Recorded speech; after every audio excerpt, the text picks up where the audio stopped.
नमस्कार, आप सभी का स्वागत है यूथ अध्ययन के ऑफिशियल यूट्यूब चैनल पे। साथियों, एक बार फिर से मैं आप सभी के बीच एसपी पटवारी परीक्षा 2026 के लिए जीके का पार्ट 19 लेके आ चुका हूँ।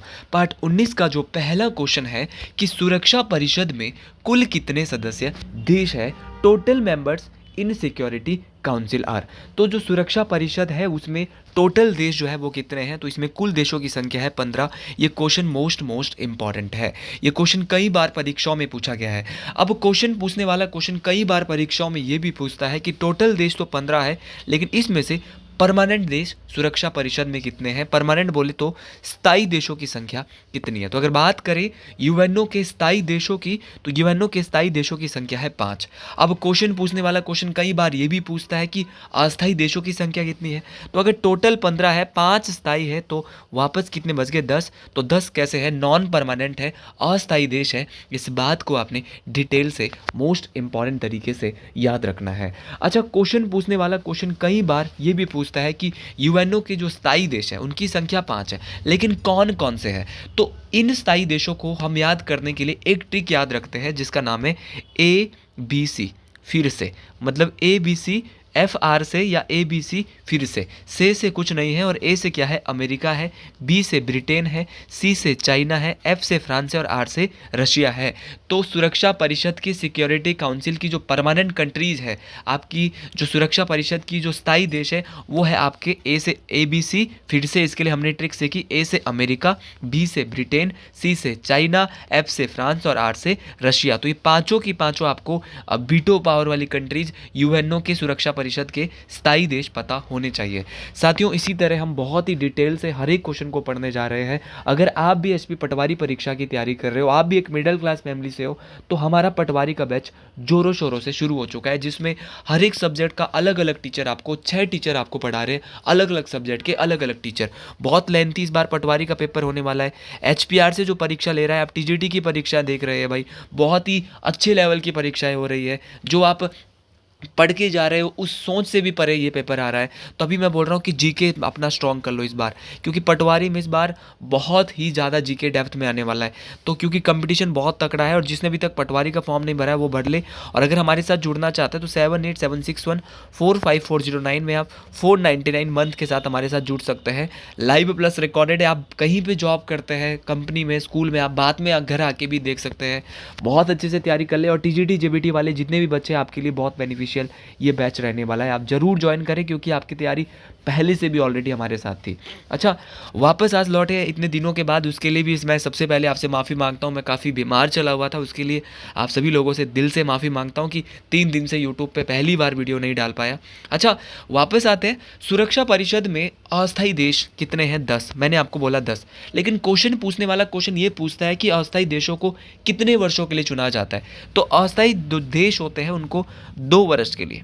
जितनी भी नॉन परमानेंट कंट्री है, ये क्वेश्चन आ सकता है पटवारी की परीक्षा में कि सुरक्षा परिषद की जो अस्थायी देश है, नॉन परमानेंट कंट्री है, वो कितनी है? 10। उनको कितने साल के लिए चुना जाता है? साथियों, याद रखना है 2 वर्ष के लिए चुना जाता है। एक बार क्वेश्चन पूछने वाले ने क्वेश्चन ये पूछ लिया था कि जो आपका अस्थायी देश है उनका चुनाव कौन करता है। तो उनका चुनाव करेगी महासभा। ये क्वेश्चन भी आता है कि सुरक्षा परिषद के अस्थायी देशों को कौन चुनेगी। तो जनरल असेंबली, महासभा चुनेगी। याद रखना है, जो कि यूएनओ का एक अंग है। ये बात आपको डिटेल से याद रखनी है। और कितनी बहुमत से अस्थायी देशों को चुना जाता है? 2/3 बहुमत से। दोनों ही क्वेश्चन पेपर में आते हैं। चलिए जी, अगले क्वेश्चन की ओर बढ़ते हैं। जी, अगला क्वेश्चन है कि वायुमंडल की कौन सी परत बादल से विहीन है? Which layer of the atmosphere is free of cloud? तो भाई, जो आपका ऐसी कौन सी परत है हमारे एटमॉस्फेयर की, हमारे वायुमंडल की, जहाँ पे बादल नहीं पाए जाते? तो वह है आपकी समताप मंडल। समताप मंडल के निचले भाग में एक बादल पाया जाता है, उसका नाम मैं आपको जरूर बताऊंगा, लेकिन ज़्यादातर यहाँ पे बादल बिल्कुल नहीं पाए जाते। ये वायुमंडल की दूसरी परत है। ये बात आपको डिटेल से याद रखनी है। बात करें समताप मंडल की, ये वायुमंडल की ऐसी परत है जहाँ पे तापमान समान रहता है, और यहाँ पे जो बादल नहीं पाए जाते, इसीलिए यहाँ पे वायुयान, एरोप्लेन भी उड़ाए जाते हैं। ये कई बार ये क्वेश्चन पूछा गया है कि एरोप्लेन एटमॉस्फेयर की किस परत में उड़ाए जाते हैं। तो एरोप्लेन आपने कभी देखा है कि क्षोभ मंडल में सबसे निचली परत है क्षोभ मंडल, जो कि हमारे ठीक ऊपर है, वहाँ पे ट्रोपोस्फीयर में कभी भी एरोप्लेन नहीं उड़ते। एरोप्लेन कहाँ उड़ते हैं? हमेशा स्ट्रेटोस्फीयर में, समताप मंडल में उड़ते हैं। ये बात आपको डिटेल से याद रखनी है। तो वायुयान कहाँ पे उड़ाए जाते हैं? सभी मौसमी घटनाओं से वंचित है, इसीलिए यहाँ पे क्या है, आपके बादल वगैरह नहीं होते, इसीलिए यहाँ पे एरोप्लेन भी उड़ाए जाते हैं। एक बार बहुत दफ़ा बहुत इंपॉर्टेंट क्वेश्चन पूछा गया था कि ओजोन लेयर, ओजोन परत किस मंडल में पाई जाती है? तो ओजोन परत आपकी समताप मंडल में, स्ट्रेटोस्फीयर में पाई जाती है। ये बात भी आपको मोस्ट इंपॉर्टेंट तरीके से डिटेल से याद रखनी है। एक बार क्वेश्चन पूछने वाले ने क्वेश्चन ये भी पूछा था कि समताप मंडल में जो ओजोन परत पाई जाती है उसकी मोटाई को किस में नापा जाता है, और ओजोन परत का काम क्या होता है, काम क्या करती है? तो अगर बात करें ओजोन परत की, तो ये सूर्य से आने वाली जो पराबैंगनी किरणें हैं, ये क्वेश्चन कई बार पूछा गया है कि सूर्य से आने वाली अल्ट्रा वायलेट जो रेंजेज है उनसे हमें कौन बचाती है? तो सूर्य से आने वाली जो अल्ट्रा वायलेट जो रेंजेज है उससे भी हमें ओजोन लेयर, तो याद रखना पराबैंगनी किरणों, जिनको हम हिंदी में कहते हैं कि पराबैंगनी किरणों को कौन अवशोषित करती है? तो ओजोन परत करती है। याद रखना है कौन सी परत है? ओजोन परत करती है। मेरे भाई बहन, आपको ये बात डिटेल से बेहतर तरीके से याद रखनी है कि ओजोन परत की मोटाई को किस में नापा जाता है? तो ओजोन परत की मोटाई को डॉप्सन यूनिट में, डॉप्सन इकाई में मापा जाता है। ये भी आपको जरूर याद रखना है। एक बार क्वेश्चन पूछने वाले ने क्वेश्चन पूछा था कि पक्षाब बादल कहाँ पे पाए जाते हैं? तो कभी कभी समताप मंडल के निचले भाग में पक्षाब बादल बोले तो mother of pearl cloud, mother of pearl cloud, पक्षाब बादल कहाँ पाए जाते हैं? तो समताप मंडल का जो निचला भाग है वहाँ पे कभी कभार समताप मंडल में जो है वो क्या है, पक्षाब बादल देखने को मिलते हैं। तो याद रखना समताप मंडल, स्ट्रेटोस्फीयर के निचले भाग में समताप मंडल में जो है वो क्या है, पक्षाब बादल देखने को मिलते हैं। ये बात आपको जरूर याद रखनी है। अच्छा, समताप मंडल की ऊंचाई कितनी होती है? तो ये होती है 18 से 50 किलोमीटर। हमारे वायुमंडल की सबसे निचली परत कौन सी है? तो हमारे वायुमंडल की सबसे लोएस्ट लेयर है, सबसे निचली लेयर है, सबसे भारी परत है आपकी क्षोभ मंडल।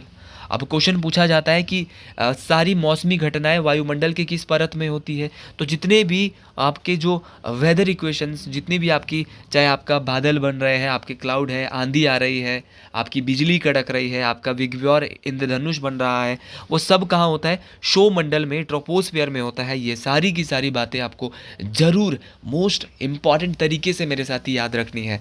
और याद रखना इसकी जो ऊंचाई होती है वो 8 से 18 किलोमीटर के बीच में होती है। और दूसरी परत है हमारी समताप मंडल, जिसकी ऊंचाई होती है 18 से 50 किलोमीटर। अच्छा, हमारे वायुमंडल की तीसरी परत कौन सी है? तो तीसरी परत है मिजोस्फीयर, जिसको कहते हैं मध्य मंडल।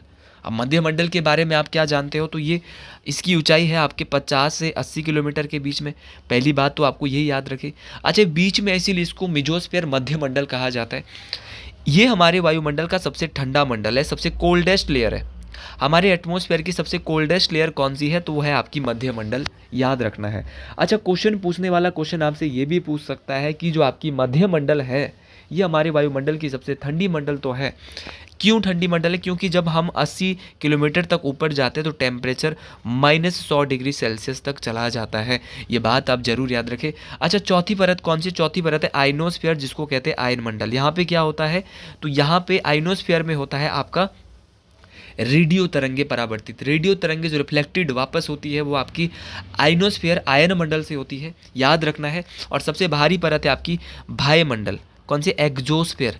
ये क्या है? आपकी सबसे बाहरी परत है। ये सारी बातें बहुत इंपॉर्टेंट है, इन सभी बातों को आपको डिटेल से याद रखना पड़ेगा। और साथियों, अगर आप पटवारी का बैच ज्वाइन करना चाहते हो तो अभी ज्वाइन कर लो। बहुत अच्छे तरीके से प्लेलिस्ट वाइज आपको क्लासें मिलेगी। हर सब्जेक्ट की अलग अलग प्लेलिस्ट आपको मिलेगी। जैसे जीके की अलग मिलेगी, रिकॉर्डेड में आप देख सकते हैं आराम से। साइंस टॉपिक वाइज, जैसे जीके का नोबेल प्राइज़ हमने पढ़ाया, तो नोबेल प्राइज़ की क्लास आप रिकॉर्डेड आराम से देख सकते हैं कि नोबेल प्राइज़ कहाँ मिलेगी।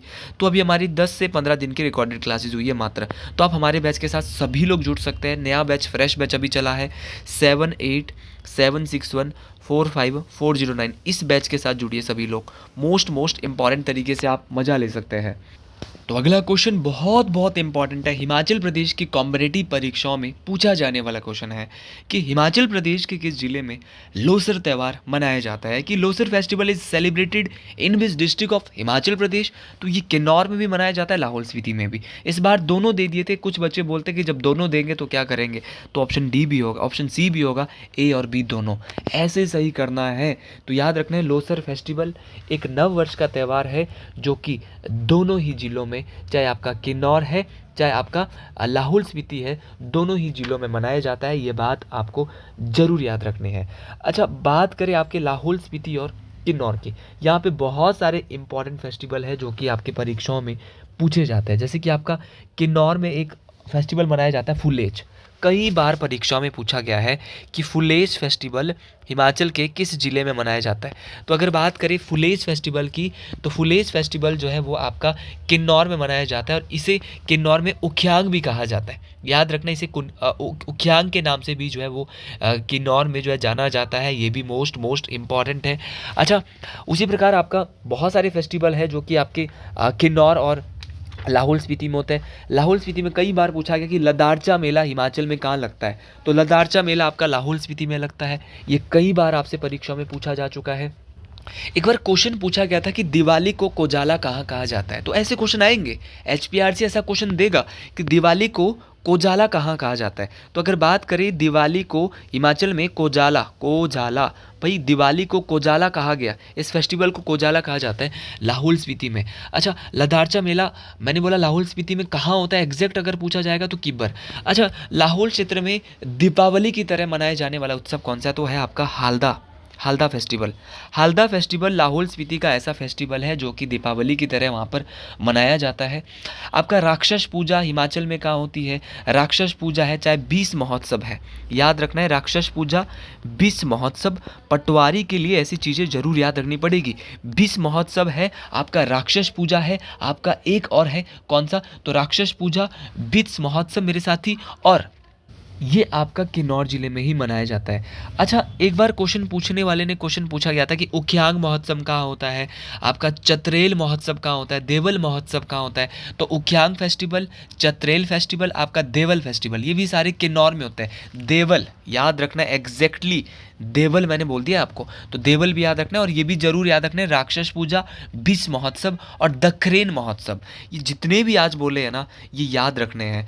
पटवारी की परीक्षा टफ होने वाली है, 2.5 लाख लोग फॉर्म भर चुके हैं, तो आपको तैयारी करनी पड़ेगी बहुत बेहतर तरीके से। आप जितना मर्जी पढ़ लो, इस बार टीजीटी के लिए बहुत मेहनत करी थी भाई, हमने भी बहुत ज़्यादा मेहनत करवाई थी, लेकिन जब पेपर में वहाँ पे गए तो 70% सिलेबस ऐसा था जो उन्होंने 1-1.5 महीने पहले ऐड किया था वैसा डाला हुआ था। तो ही मैं आपको बोल रहा हूँ, इन्होंने जीके जो दिया है ना पटवारी में बहुत लेंथी दे रखा है, और जीके में ही आपको घुमाएंगे। हिमाचल में तो घुमाएंगे ही घुमाएंगे, इंडिया में घुमाएंगे। इसीलिए मेरी इस जो जितनी भी सारे सेशंस हैं इनको देख लीजिएगा, बहुत कम आपको आने वाला है। बहुत सारे क्वेश्चन कमीशन में भी ऐसे थे जो हमारे पढ़ाए हुए सीधे आ रहे थे, कम से कम 50 से 60 क्वेश्चन सबको आया है। लेकिन भाई फिर भी इसके ऊपर जो 150 क्वेश्चन आ रहा था उनका तो सपना सा लग रहा था कि कहाँ से आया है, क्योंकि उन्होंने पैटर्न ही बदल दिया। हिस्ट्री है, ज्योग्राफी है, ये डाला ही नहीं। तो ये चीज़ें इन्होंने थोड़ी सी बदली है, और ऐसा इनको बच्चों के साथ नहीं करना चाहिए। मैं तो यही कहूँगा अपने वीडियो के माध्यम से, हम बहुत मेहनत करते हैं और इसी तरह आप भी मेहनत कर रहे हो, हर बच्चा मेहनत कर रहा है हिमाचल का। लेकिन एचपीआरसी को थोड़ा सा देखना चाहिए, सिलेबस वो डालना चाहिए जो इन्होंने दे रखा है, ये नहीं कि जो नया ऐड करते हैं उसको उनके बच्चों के सर पे थोप दो। अगला क्वेश्चन कि Solang and Manalsu are tributaries of which river of Himachal Pradesh, कि जो सोलांग और मनालसू है वो किस नदी की सहायक नदी है हिमाचल प्रदेश के अंदर, ये क्वेश्चन परीक्षाओं में पूछा गया है। तो अगर बात करें सोलांग और मनालसू की, तो ये आपकी ब्यास नदी की सहायक नदियां हैं। चलो जी, ये बात तो हम समझ गए कि सोलांग और मनालसू ब्यास नदी की सहायक नदियाँ, लेकिन सोलांग और मनालसू के अलावा और ब्यास की कौन कौन सी सहायक नदियाँ, आपके दिल और दिमाग में क्वेश्चन आ रहा होगा। तो सोलांग और ब्यास की एक बनेड़ भी ब्यास नदी की सहायक है, बाणगंगा ब्यास की सहायक है, आपका लूणी बहुत इंपॉर्टेंट है, लूणी भी आपकी किसकी सहायक है, ब्यास की सहायक है। आपकी पार्वती नदी, पार्वती मोस्ट इंपॉर्टेंट है, पार्वती भी आपकी ब्यास की सहायक है, कई बार पूछी गई है। सैंज नदी ब्यास की सहायक है। इसके अलावा आपका जो अब बात करूँ मैं तीर्थन नदी भी ब्यास की सहायक है। आपकी हारला भी कई बार पूछी गई है, हारला भी ब्यास की सहायक है। आपका चिड़चिंड नाला आपने सुना होगा, चिड़चिंड नाला भी आपका ब्यास की सहायक है। तो ब्यास की एक बार पुनः बताऊंगा, आपका सोलांग है, मनालसू है, आपका बनेर है, आपका बाणगंगा है, लूणी है, पार्वती है, सैंज है, तीर्थन है, हारला है और उहल है। ये सारी की चिड़चिंद नहीं है, चिड़चिंद रावी का है, चिड़चिंद किसका है, रावी का है, लेकिन उहल है। चिड़चिंद माफ़ी चाहूँगा चाहूँगा चिड़चिंद नाला जो है वो किसका सहायक है? चिड़चिंद आपका रावी का सहायक है, ना कि ब्यास का। इसको आप ठीक कर ले। लेकिन जो ब्यास की सहायक, इसके अलावा मैंने सारी बोली, बनेड़ बोली, आपका बाणगंगा बोली, लूणी बोली, पार्वती बोली, सैंज बोली, तीर्थन बोली, हारला बोली, उहल बोली, ये सारी की सारी किसकी सहायक है? ब्यास नदी की ट्रिब्यूटरी है, आपकी इसकी सहायक नदी है। अब आप बोलेंगे ब्यास नदी जो है वो ये कहाँ से निकलती है? तो ब्यास नदी आपके रोहतांग दर्रे से निकलती है, भृंगतुंग से निकलती है। ये बात आपको डिटेल से याद रखनी है। ब्यास नदी की लंबाई हिमाचल में कितनी है? ये क्वेश्चन कई बार पूछा गया है। तो ब्यास नदी की लंबाई हिमाचल में 256 किलोमीटर है। ये बात जरूर आपको इंपॉर्टेंट तरीके से याद रखनी है। अब एक बार क्वेश्चन पूछा गया था कि ब्यास नदी के किनारे कौन कौन से शहर है? तो आपका मनाली शहर किस नदी के किनारे? कई बार पूछा गया है। मनाली शहर ब्यास नदी के किनारे है। आपका प्रसिद्ध मंडी शहर, ये भी आपका ब्यास नदी के किनारे है। आपका कुल्लू शहर है, ये भी आपका ब्यास नदी के किनारे है। कुल्लू शहर आपको जरूर याद रखना है। आपका पंडो है, पंडो सुना है ना आपने? पंडो भी आपका ब्यास नदी के किनारे है। आपका हमीरपुर का नदौन तो कई बार पूछा गया। ठाकुर सुखविंदर सिंह सुक्खू जी का विधानसभा क्षेत्र भैया, सुखविंदर सिंह सुक्खू जी हिमाचल प्रदेश के वर्तमान मुख्यमंत्री, ये नदौन से चुनाव लड़ते हैं भैया। लेकिन HPRC इन्होंने बहुत खतरनाक बना रखा है भाई। जो पेपर करवा रहा है इतने ताकतवर, जिसकी मैं तारीफ मैं कभी बोलता नहीं हूँ, लेकिन आज इस पेपर को देके मैंने खुद भी इस परीक्षा को दिया, बोलना पड़ रहा है कि HPRC को शाबाश यार, कैसा पेपर बनाया था। पटवारी के लिए थोड़ा सा ऐसा पेपर बनाइए जो सिलेबस में वो डालिएगा, कहीं ऐसा नहीं कि कोई 1-1.5 महीने पहले और सिलेबस ऐड कर दे और बच्चों को डीमोटिवेट होके कुछ करना पड़े। तो भाई नदौन आपको जरूर याद रखना है कि नदौन शहर किस नदी के किनारे है? नदौन आपका ब्यास नदी के किनारे है। सुजानपुर शहर किस नदी के किनारे है? ये भी आपका ब्यास नदी के किनारे है। आपका एक शहर है देहरा गोपीपुर, देहरा गोपीपुर भी आपका ब्यास नदी के ही किनारे है। अच्छा जी, ये बात तो सब लोग बिल्कुल समझ गए। आज ब्यास नदी को हमने बहुत डिटेल से पढ़ा, लेकिन ब्यास नदी का वैदिक नाम बहुत बार पेपर में पूछा जाता है। तो ब्यास नदी का वैदिक नाम है अर्जकिया, और ये अभी कमीशन के पेपर में भी पूछा गया था एक शिफ्ट में कि ब्यास नदी का वैदिक नाम क्या है? तो अर्ज किया, और इसका संस्कृत नाम है बिपाशा। तो कैसे याद रखेंगे? तो याद रखना अर्ज किया ब्यास की बिपाशा ने।